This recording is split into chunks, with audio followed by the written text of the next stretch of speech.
Hello everyone, good morning. আমার চ্যানেলে সবাইকে স্বাগত জানাই। তো চলো, সকালে পুজো দিয়ে শুরু করলাম, বড় মার পুজো দিয়ে। সকালবেলা পুজো করলে মনটাও ভালো লাগে, সব দিক থেকেই ভালো লাগে। তো যেটা করলেই আমাদের দিন শুরু হয় না বিবাহিত মহিলাদের, সেটা হচ্ছে গিয়ে তোমার রান্না বান্না।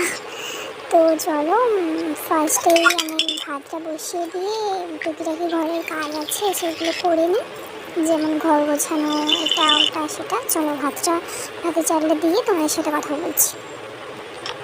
তো আবার চলে এলাম,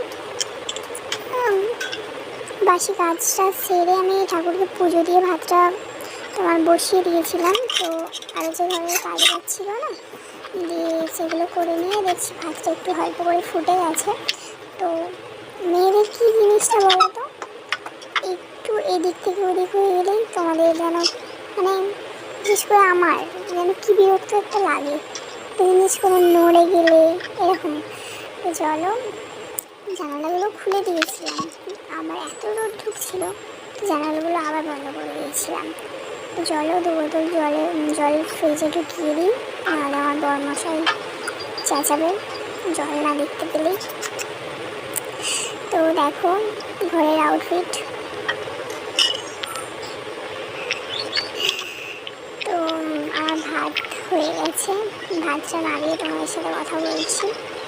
চলো,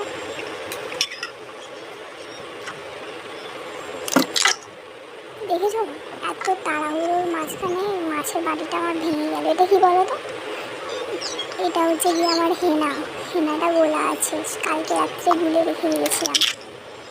তো চলো, মাছ কটা ভেজে নিই, রান্না করা যায় দেখি। মাছে নুন হলুদ মাখিয়ে তেলে ছেড়ে দিলাম, দিয়ে বর কচুরি আর ঘুগনি এনেছে, তো এটা এই জলখাবারে খাবো। দেখো, চলো খেয়ে তোমার সাথে কথা বলছি।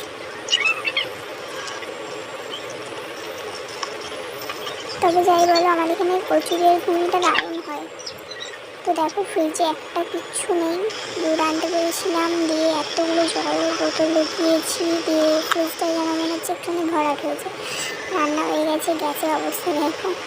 তো চলো, সব কমপ্লিট, স্নান করতে যাবো।